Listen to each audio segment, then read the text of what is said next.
They say you never really know someone until you see them break. I thought I knew myself. I thought I had built the perfect life. But that night, at my husband's 48th birthday party, I shattered every illusion I had carefully constructed over 2 decades. And I took everyone down with me. My name is Claire. I'm 45 years old. And this is the story of how I destroyed everything to finally feel alive. It started like any other Wednesday morning. I woke up at 6:15, exactly as I had for the past 20 years. My husband, Richard, was already in the shower. I could hear the water running, the same mechanical routine. I lay there staring at the ceiling, counting the seconds until he would emerge, get dressed, kiss my forehead without looking at me, and leave for work. Predictable. Safe. Empty. I got up and went through my own routine. Coffee. Yoga. Emails. Grocery list. By 9, I was at the country club for my tennis lesson. By 11, I was having lunch with the wives. We talked about nothing. Charity galas. Vacation homes. Whose daughter got into which university? I smiled and nodded and felt absolutely nothing. Claire, you're so lucky, Margaret said, squeezing my hand across the table. Richard is such a wonderful man. You two are relationship goals. I smiled. I always smiled. Thank you, Margaret. I am lucky. Line number 1000 and something. I stopped counting years ago. The truth?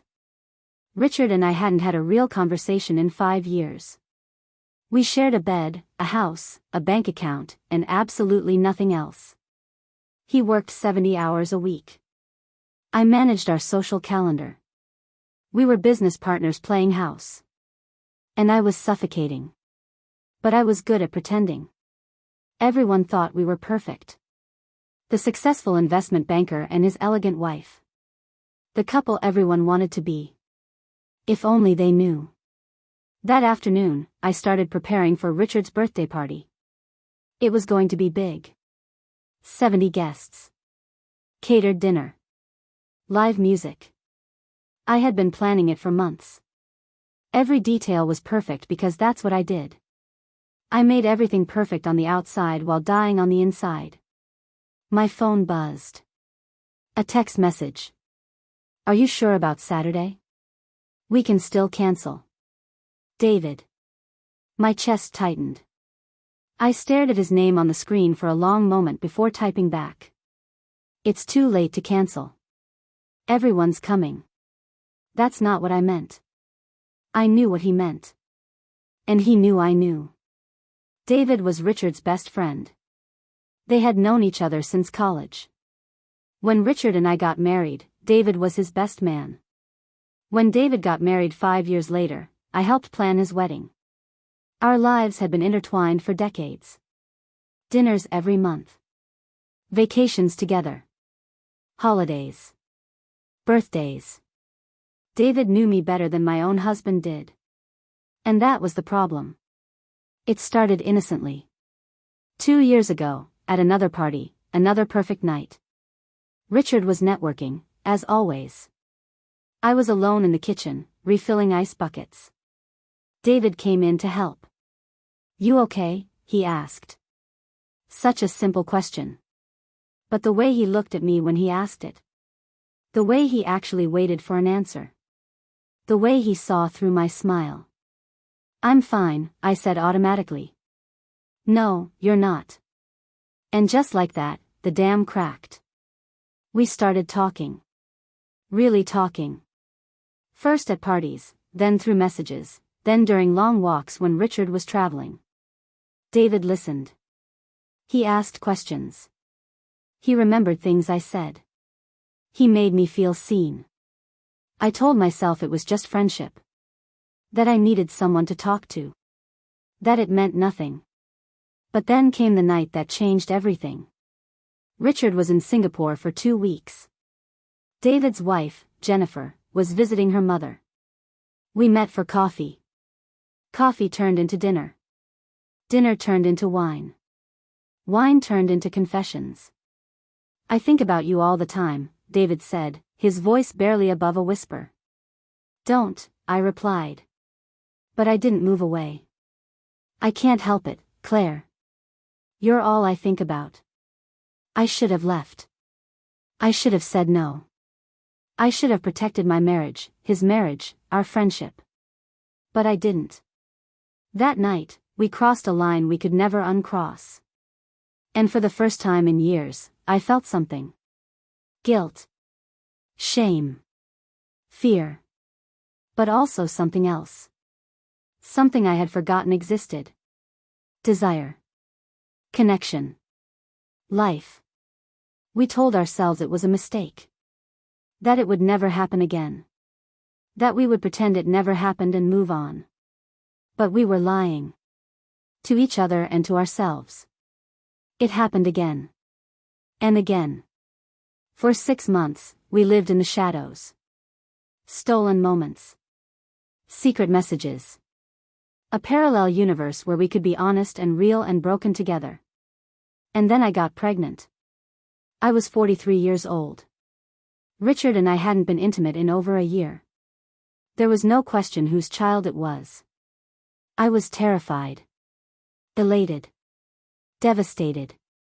All at once. I told David. He went pale. "What are we going to do?" "I don't know." We had 2 weeks to figure it out. 2 weeks of sleepless nights and impossible choices. And then I lost the baby. Miscarriage at 8 weeks. The doctor said it was common at my age. Nature's way. Nothing I did wrong. But it felt like punishment. Like the universe telling me I didn't deserve happiness. That I didn't deserve anything good. I never told Richard. I went through it alone. David wanted to be there, but I wouldn't let him. It was my grief. My secret. My burden. I buried it deep. Pushed it down. Locked it away. And I went back to pretending everything was fine. But something had broken inside me that day. Something I couldn't fix by smiling and hosting and being perfect. And as Richard's birthday party approached, I could feel something building. A pressure. A storm. I just didn't know it was about to destroy everything. Saturday arrived with perfect weather. 72 degrees. Clear skies. A light breeze. Even the universe was cooperating with my performance. I spent the morning at the house, supervising the setup. The caterers arrived at noon. The florist at 1. The bartenders at 2. By 4 o'clock, everything was immaculate. White roses everywhere. String lights in the garden. A champagne tower that cost more than most people's monthly rent. Richard came home at 5 to get dressed. He barely looked at the decorations. "Looks good," he said, loosening his tie as he walked past me toward the bedroom. "I've been working on this for 3 months. And it looks good. What else do you want me to say?" Nothing. I wanted him to say nothing. Because anything more would just be another lie. I went to our bedroom to change. I had bought a new dress for the occasion. Navy blue. Elegant. Expensive. I looked at myself in the mirror and saw a stranger. A beautiful, polished, empty stranger. "Who are you?" I asked my reflection. She didn't answer. The guests started arriving at 6:30. I slipped into my role effortlessly. The gracious hostess. Welcoming everyone. Making sure they had drinks. Introducing people. Laughing at jokes. Playing the part one had perfected over 20 years. Richard worked the room like the professional he was. Firm handshakes. Confident laughter. He was in his element. This was what he lived for. Status. Success. Image. I felt like I was watching it all from underwater. And then David arrived. He walked in with Jennifer, his wife. She looked beautiful in a red dress. Smiling. Happy. completely unaware that her husband was in love with someone else. My stomach dropped. David's eyes found mine across the room. For a moment, everything else disappeared. The music. The people. The noise. It was just him and me and the weight of everything we had done. Jennifer hugged me. Claire. This is amazing. You've outdone yourself. Thank you, I said, my voice steady even though my hands were shaking. I'm so glad you could make it. David shook Richard's hand. Clapped him on the shoulder. Happy birthday, man. 48. You're getting old. Richard laughed. Says the guy who's 47. They joked and drank and acted like everything was normal. Like nothing had changed. Like we weren't all living a lie. I excused myself and went to the kitchen. I needed a moment. Just one moment to breathe. But David followed me. Claire. Don't. Not here. Not tonight. We need to talk. There's nothing to talk about. It's over.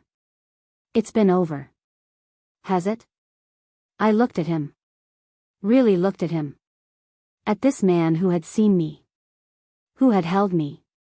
Who had given me something I didn't even know I needed. And who had also destroyed me. Yes, I whispered. It has to be. He stepped closer. I can't stop thinking about what we lost. Don't. My voice broke. Don't do this to me. Not tonight. I loved that baby, Claire. Our baby. Tears burned my eyes. Stop. I grieved too. I'm still grieving. You don't get to grieve, I said, anger flooding through me.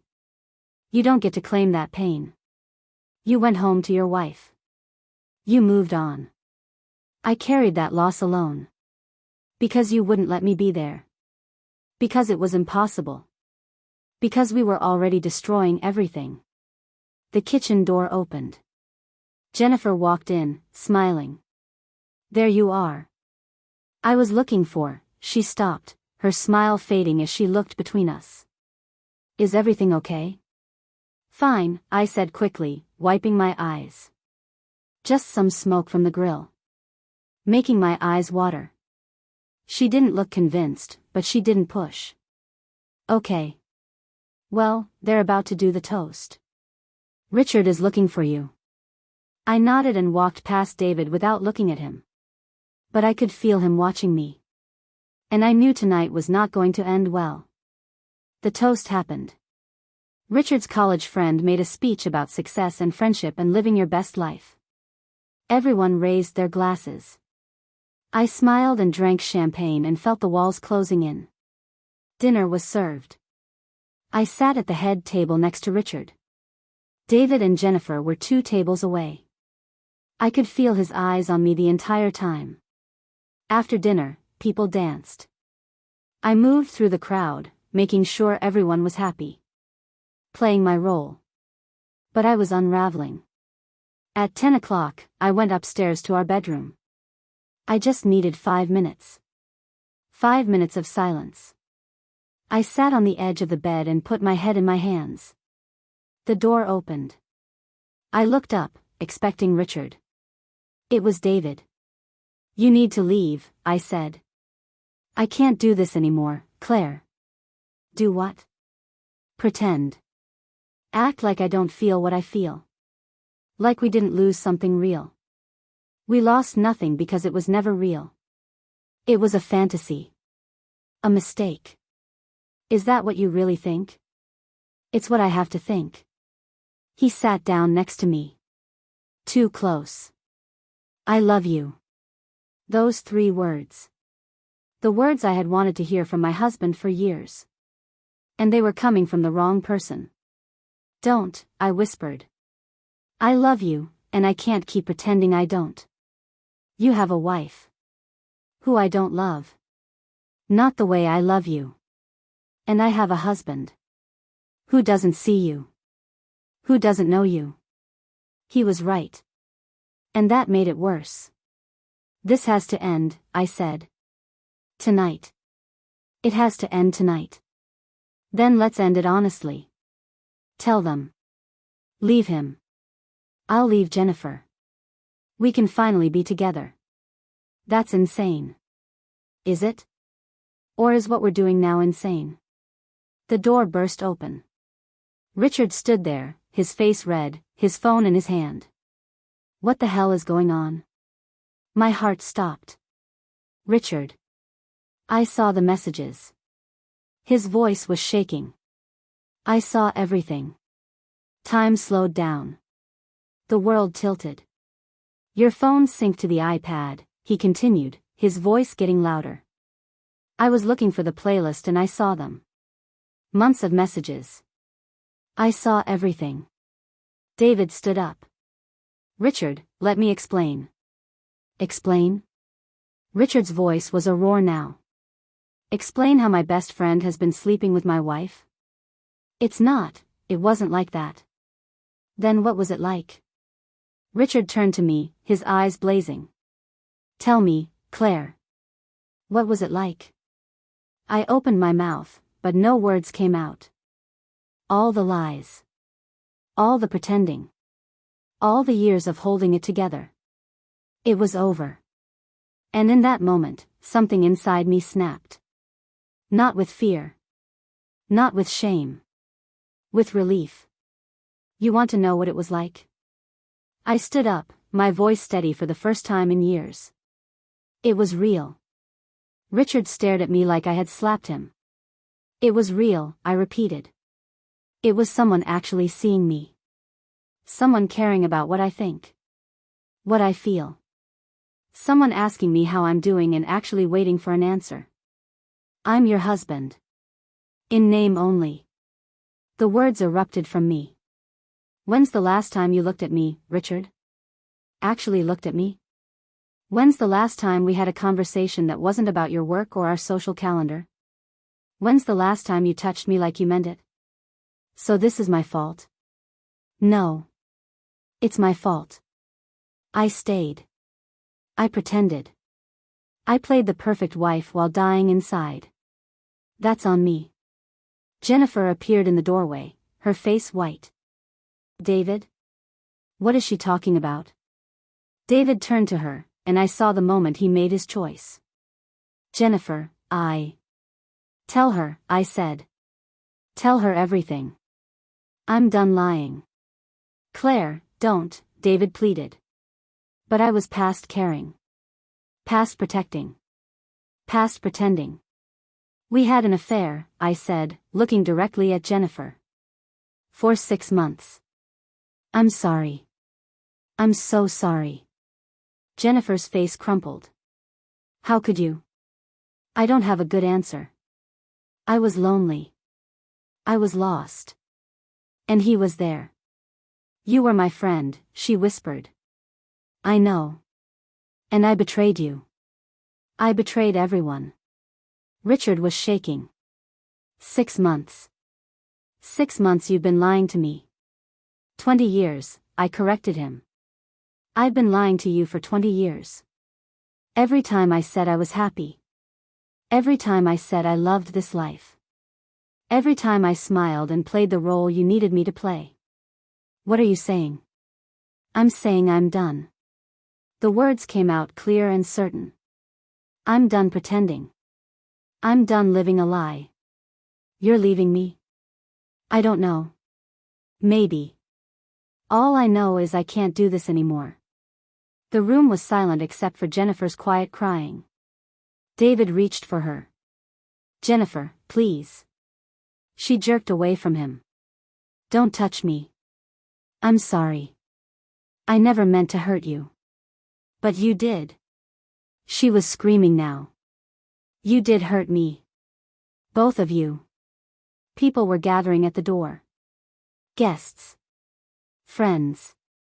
Family. All watching our perfect lives explode. And there's more, I heard myself say. Claire, don't, David's voice was desperate. But I couldn't stop. The truth was pouring out of me like blood from a wound. I got pregnant. Richard's face went white. What? 2 years ago. I got pregnant. With David's child. Jennifer made a sound like a wounded animal. But I lost it, I continued, tears streaming down my face now. At 8 weeks. And I went through it alone. I grieved alone. I carried that pain alone because I couldn't tell anyone. Because we were all too busy pretending everything was fine. The silence was deafening. Richard's voice was barely a whisper. You were pregnant with his child? Yes. And you didn't tell me? How could I? It wasn't yours. Our marriage was already dead. We both knew it. We just didn't have the courage to say it. He looked at me like he was seeing me for the first time. Or maybe like he was seeing me clearly for the last time. Get out, he said quietly. Richard.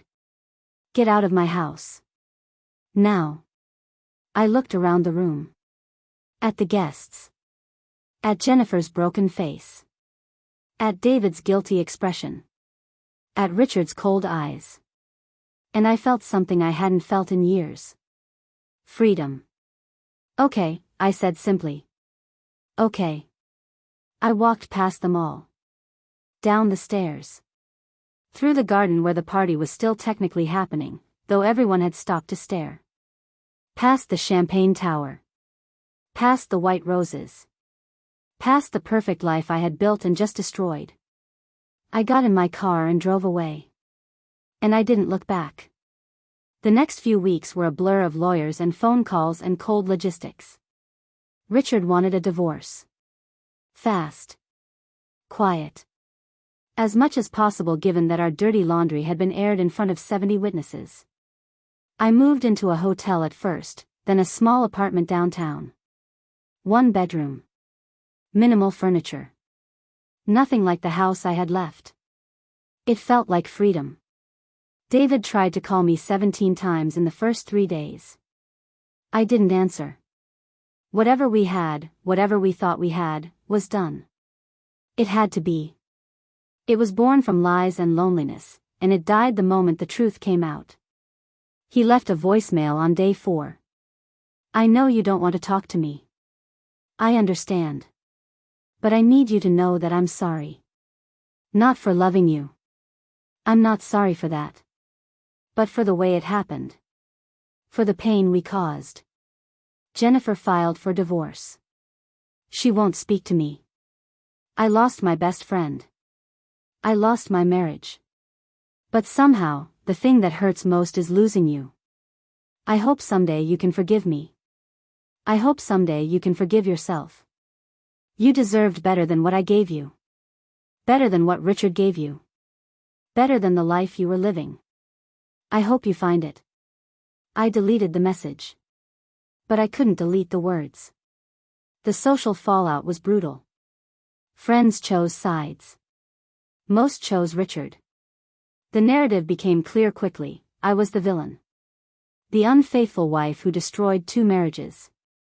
The woman who couldn't be trusted. Margaret, my tennis friend, sent me a text. I can't believe you did this. We all thought you were happy. Were you lying to us this whole time? Yes, I wanted to say. Yes, I was lying. Because that's what you wanted. You wanted the fantasy. The perfect couple. The relationship goals. You didn't want the truth. The loneliness. The slow death of a marriage that looked beautiful from the outside. But I just wrote back, I'm sorry. Some people did reach out with kindness. Richard's sister called me. I know what you did was wrong, she said. But I also know my brother. I know he's married to his work. I know he's not easy to live with. I'm not excusing what you did. I'm just saying I understand why you felt invisible. It was the first time someone had acknowledged that truth. That Richard had played a role in our marriage's death too. Even if he hadn't cheated. Even if he had been faithful. You can be faithful and still abandon someone. I started therapy. Twice a week at first, then once a week. Dr. Morrison was in her 60s, with kind eyes and a no-nonsense approach. "Why did you do it?" she asked in our third session. "Because I was lonely." "But why David? Why your husband's best friend?" I thought about it for a long time. Because he already knew my life.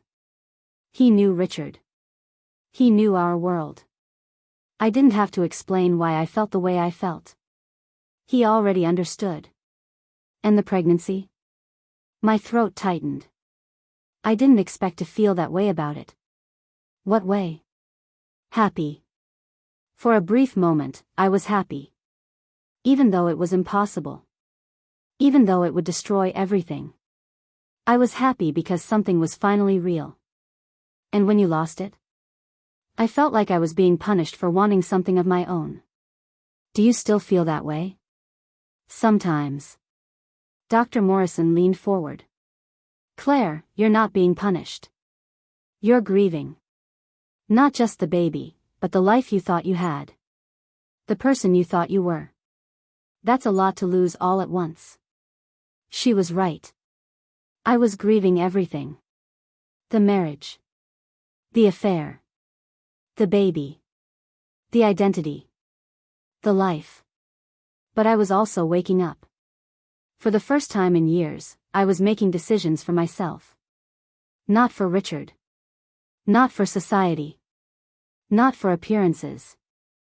I started painting again. Something I had given up when I got married because Richard thought it was frivolous. I wasn't good at it, but I didn't care. It felt good to create something messy and imperfect. I took long walks without telling anyone where I was going. I ate dinner at 8 instead of 6 because I could. I wore sweatpants all day Saturday because I wanted to. Small things. Tiny rebellions against the life I had lived. And slowly, very slowly, I started to feel like a person again. 3 months after the party, I ran into Jennifer at the grocery store. We both froze. "Hi," I said quietly. She looked at me for a long moment. Her eyes were hard, but not cruel. "Hi. How are you?" "Divorced." "You?" "Same." Silence stretched between us. "I'm sorry," I said. "I know that doesn't fix anything, but I am truly sorry." "I know. I never meant to hurt you." "But you did." Her voice cracked slightly. "You were my friend, Claire. I trusted you." "I know. I betrayed that trust. There's no excuse." She looked down at her shopping cart, then back at me. "Do you know what the worst part is?" "What?" "Part of me understands. Part of me gets why you did it. David was different around you. Lighter. Happier. I saw it and I ignored it because I didn't want to know. And that makes me angry at myself. Jennifer. I'm not saying what you did was okay. It wasn't. But I'm also not pretending my marriage was perfect. David and I had problems too. We just didn't cheat to solve them." "You're right." She nodded. "I hope you find whatever you're looking for, Claire." "I really do. But I can't forgive you. Not yet. Maybe not ever." "I understand." She walked away, and I stood there in the cereal aisle, crying. Not because she didn't forgive me. But because she was honest. Real. Human. It was more than I had been for years. 6 months after the party that changed everything, I was sitting in my small apartment, drinking coffee and watching the sunrise. My phone rang. Unknown number. "Hello? Claire? It's David." I almost hung up. But something stopped me. "What do you want?" "I'm calling to say goodbye. I'm moving. To Portland. Starting over. New job. New city. New life. Good for you. I want to apologize. Really apologize. Not for loving you, but for how I handled it. I should have left Jennifer first. I should have been honest. Instead, I dragged you into something that was doomed from the start. We both made choices, David. I know. But I'm the one who pursued you. Who pushed. Who made you feel like we could actually have something. I wanted to believe it. I know you did. And I'm sorry I couldn't give you what you needed. Silence. Can I ask you something? He said. What? Do you regret it? Everything that happened? I thought about that question. Really thought about it. I regret the pain we caused, I said finally. I regret hurting Jennifer. I regret blowing up my life in front of 70 people. But do I regret feeling something real for the first time in years? No. I don't regret that. Me neither. But we weren't the answer for each other, David. We were just two broken people trying to feel less broken. I know. I think I always knew that. Then why did you do it? Because you made me feel alive. And I hadn't felt that way in years. That's not love. That's desperation. Maybe. But it felt like love at the time. Goodbye, David. Goodbye, Claire. I hope you find happiness. Real happiness. Not the kind we pretended to have. I hung up and sat with those words. Real happiness. What did that even look like? I didn't know yet. But for the first time, I was willing to find out. That afternoon, I made a decision. I enrolled in art classes at the community college. Just for fun. Just for me. I also called a realtor. My apartment was temporary. I wanted something permanent. Something small and cozy that was mine. Not Richard's. Not ours. Mine. I started running in the mornings. Not to lose weight or look good. Just to feel my body moving. To feel strong. I made new friends. People who didn't know my history. Who didn't know about the scandal. Who just knew me as Claire. The woman in apartment 3B who painted and ran and drank too much coffee. It was terrifying and exhilarating. I was building a life from scratch. At 45 years old. Most people would say I was too old for that. That I had wasted my best years on a dead marriage and a destructive affair. But I didn't feel that way. I felt like I was finally waking up from a very long sleep. The divorce was finalized 8 months after that party. Richard and I split everything down the middle. He kept the house. I kept my freedom. We signed the papers in a lawyer's office. Didn't speak to each other. Didn't make eye contact. We were strangers who had once shared a life. As I walked out of that building, divorce papers in hand, I felt light. Not happy. Not sad. Just light. Like I had been carrying something heavy for 20 years and finally put it down. I drove to the beach. Sat on the sand. Watched the waves. And I made myself a promise. No more lies. No more pretending. No more living for other people's expectations. From now on, I would live honestly. Messily. Imperfectly. But authentically. It wouldn't be easy. I knew that. There would be lonely nights and hard questions and moments of doubt. But there would also be mornings where I woke up and felt like myself. And that was worth more than all the perfect parties and perfect smiles and perfect lies I had lived before. I pulled out my phone and opened my notes app. Started typing. My name is Claire. I'm 45 years old. I destroyed my marriage. I betrayed a friend. I made terrible choices. And I'm learning to forgive myself. This is my story. This is my truth. And I'm finally free. I read it back to myself and smiled. Not the perfect smile I had worn for 20 years.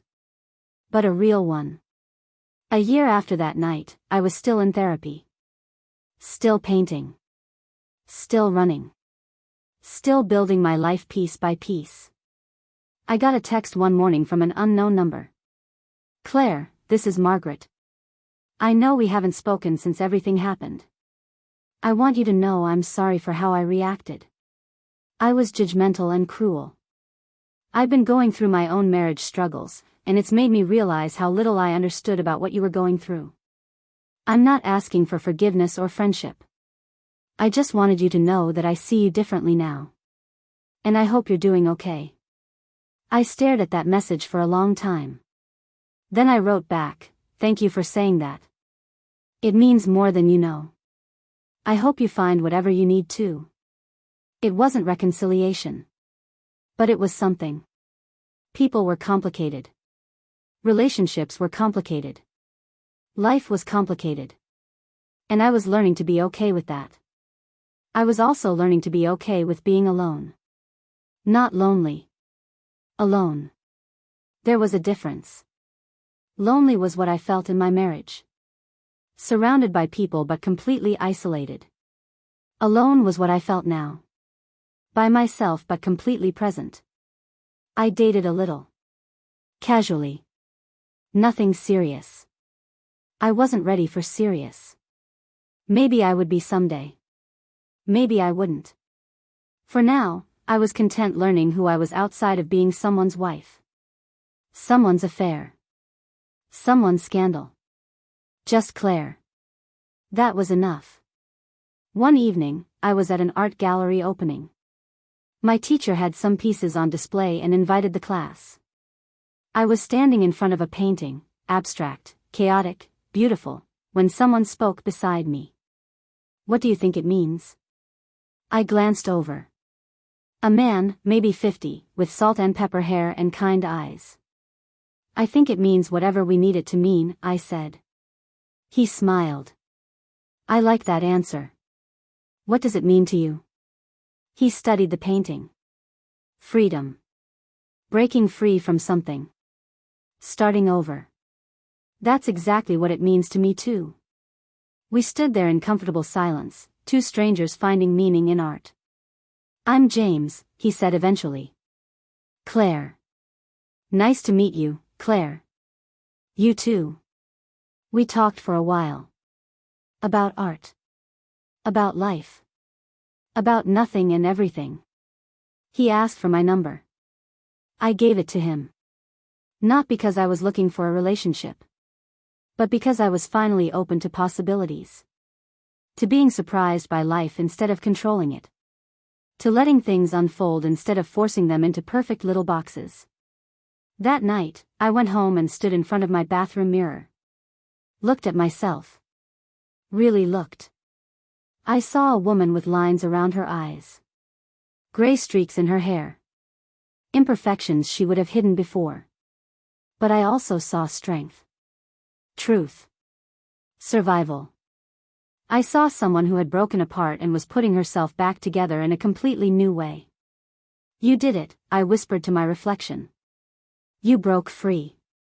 And for the first time since that party, that explosive, terrible, liberating party, I felt something I hadn't felt in 20 years.